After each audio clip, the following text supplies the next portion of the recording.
का आदर करना है, हमें अपने से बड़े का सम्मान करना है।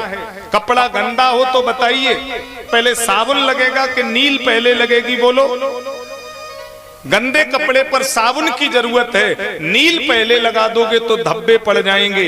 ये भागवत गीता अध्यात्म की नील है। जो लड़का अपने माता पिता का आदर नहीं करता, जो लड़का अपने भाई का आदर नहीं करता, बताइए ये भागवत की नील उसके जीवन में प्रभाव करेगी? पहले हम सुधरे तब जग सुधरेगा। हमें अपने घर में अपने का बड़ों का आदर करना पड़ेगा, तब ये गीता भागवत हमारे जीवन में असर करेगी, तब ये प्रभाव हमारे जीवन में करेगी। सुदामा चरित्र जीवन की बड़ी मार्मिक चर्चा है। सुदामा जी रात्रि में जब सोते हैं तो सुशीला को एक कथा सुनाते हैं। देखिए, दो चीजें आप लोग भी मिलकर के किया करें। एक तो घर में भोजन जब भी करें तो प्रयास करें सारे लोग एक साथ बैठ करके किया करें। भोजन साथ में करने से प्रेम बढ़ता है। भगवान का भजन शाम को घर में आरती जब किया करें दीपक जला करके, तो सब लोग इकट्ठे हो जाया करो, 2 मिनट आरती भगवान की मिलकर किया करें। भोजन और भजन ये मिलके करने से परिवार में प्रेम बढ़ता है। ध्यान से सुनना, भोजन और भजन में ज्यादा अंतर नहीं है। भोजन और भजन एक कागज पर लिखो तो कितना अंतर है। भोजन पर मात्रा है और भजन में कोई मात्रा नहीं है। अर्थात भोजन आप जब भी करें तो मात्रा में करें। मात्रा से ज्यादा भोजन करोगे तो शरीर में अपच हो जाएगी। और भजन कोई मात्रा नहीं, चाहे जितना कर लो वो कभी नुकसान नहीं करेगा। मेरे गुरुदेव भगवान कहते हैं 4 बातें आप जीवन में उतार लें तो आपकी उम्र 100 वर्ष की हो जाएगी। आज का व्यक्ति भी 100 वर्ष का हो जाएगा अगर 4 बातें जीवन में उतार ले। नंबर 1, भोजन करो आधा, पानी पियो दुगना। भोजन आधा, पानी दुगना, व्यायाम तिगुना। जितना भोजन किया है उससे 3 गुनी शरीर पे मेहनत हो तो वो शरीर में भोजन लगेगा। भोजन आधा करो, पानी दुगना पियो, व्यायाम तिगुना करो और भगवान का भजन 100 गुना करो तो उम्र 100 वर्ष की हो जाएगी। इसमें कोई संदेह नहीं है।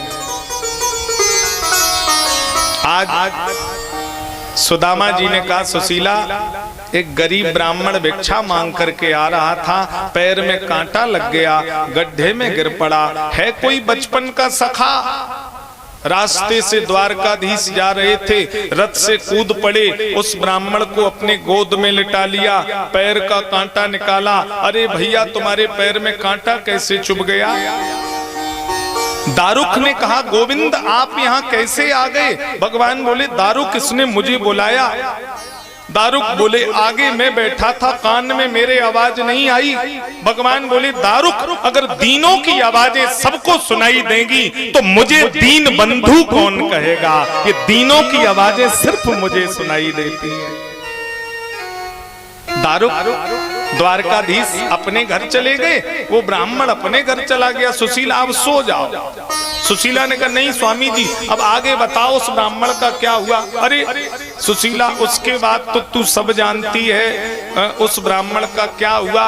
वो ब्राह्मण कोई और नहीं, तेरा पति सुदामा ही तो है। सुदामा जी द्वारकाधीश आपके मित्र हैं? अरे मित्र नहीं, लंगोटिया यार है। बिना मेरे रहता नहीं, बिना मेरे सोता नहीं, बिना मेरे खाता नहीं।